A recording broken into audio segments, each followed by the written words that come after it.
Halo semuanya, perkenalkan nama saya Aurel Yumera Zafira dari kelompok 2. Di sini saya dan teman-teman saya akan menjelaskan tentang materi identifikasi. Identifikasi adalah cara atau pemberian nama pada individu atau sekelompok individu. Biasanya, penamaan spesies mengacu pada sistem pemberian nama ilmiah atau scientific name yang berupa binomial name, yaitu penggabungan dua kata yang mencirikan sifat dari individu tersebut yang akan diberi nama.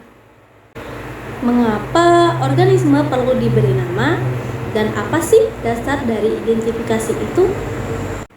Organisme perlu diberi nama karena itu sebagai pencirinya atau sebagai penanda dari keberadaan sesuatu atau organisme tersebut. Ada dua dasar yang digunakan untuk mengidentifikasi, yaitu yang pertama, dasar ciri tubuh seperti morfologinya, anatominya, fisiologi, dan perilakunya. Yang kedua, yaitu dasar genetika seperti perkembangan biotipe, varian genetiknya, dan lain-lain. Pada umumnya, nama spesies dituliskan dengan menjajarkan dua kata yang sesuai dengan kaidah binomial, yaitu yang pertama, kata depannya harus menunjukkan dari genus tersebut. Yang kedua, kata belakang harus menunjukkan spesiesnya. Gabungan dari dua kata ini biasanya menjelaskan ciri-ciri biologis dari organisme yang bersangkutan. Nah, cara penamaan organisme bisa dilakukan dengan dua cara, yaitu cara yang pertama adalah cara manual atau sederhana, dan cara yang kedua adalah cara modern dengan memanfaatkan kecanggihan komputer. Cara yang pertama adalah cara manual, yang dimana dapat dilakukan dengan menggunakan bantuan kaca pembesar ataupun mikroskop perbesaran sedang hingga kuat. Dan dapat juga dilakukan dengan menggunakan buku kunci identifikasi.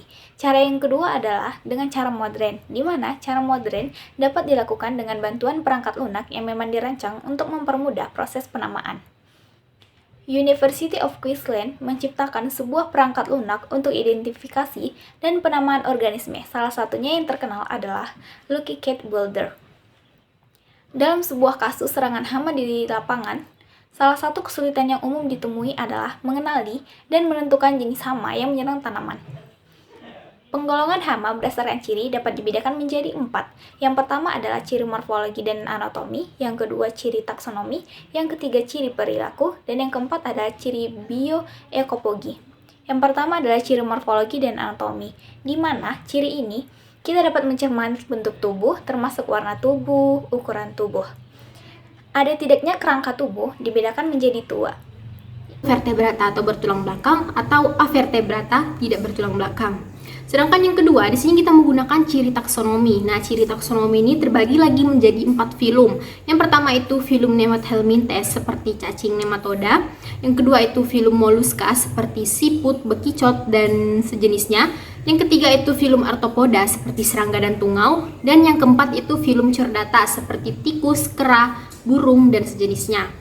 Nah, untuk yang ketiga, di sini kita menggunakan ciri perilaku. Sebagai contoh, kita ingin mengidentifikasi wereng coklat. Nah, wereng coklat ini sering sekali kita temukan di bagian bawah atau bagian batang tanaman padi. Sedangkan wereng hijau sering sekali kita temukan di bagian atas atau bagian daun tanaman padi. Kenapa terjadi perbedaan antara keduanya? Tentu hal ini dikarenakan ciri perilaku dipengaruhi oleh beberapa faktor, seperti faktor suhu, kelembaban, dan kualitas inang. Nah, yang terakhir di sini kita menggunakan ciri bioekologi, yang dimana ciri bioekologi ini dipengaruhi oleh faktor abiotik. Sebagai contoh, ada lalat buah dan kutu-kutuan yang banyak sekali berkembang pada musim kering, sedangkan kupu-kupu banyak sekali berkembang pada musim hujan. Artinya, pengetahuan ini dapat mempermudah kita untuk mengarahkan suatu dugaan pada golongan sebelum melakukan pendekatan ke morfologi taksonomi. Hal ini dikarenakan untuk mempermudah atau mempertajam hasil identifikasi kita.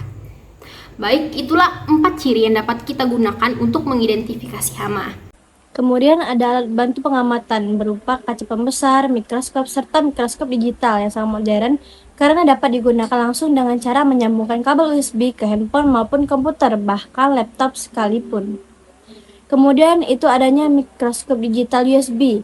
Dia ini memiliki 3 adapter yang berupa micro USB untuk handphone, lalu Type-C, serta USB yang bisa digunakan untuk langsung ke komputer ataupun laptop. Kemudian selanjutnya itu ada buku-buku identifikasi. Buku-buku identifikasi ini sangat banyak karena yang dapat kita pelajari itu sebagai contohnya seperti buku kunci determinasi serangga, pengenalan pelajaran serangga, serta panduan bergambar pengenalan ordo serangga hama dan masih banyak lagi. Tidak hanya itu saja, ada yang namanya itu kunci identifikasi dari internet berupa aplikasi yang dapat dimanfaatkan sebagai media untuk foto-foto serangga. Kunci identifikasi dari internet kamera foto pengenal serangga yaitu aplikasi Mobile Mind Application. Mencocokkan dengan spesimen yang ada, spesies baru ditemukan setiap hari. Penting untuk memiliki teknik untuk mengidentifikasi dan mengklasifikasikan mereka. Salah satu alat tersebut adalah kunci diktotomi. Kunci dikotomi adalah metode yang digunakan untuk mengidentifikasi spesies dengan menjawab serangkaian pertanyaan berdasarkan fitur kontras. Misalnya, karakteristik fisik yang memiliki dua kemungkinan hasil atau berpasangan.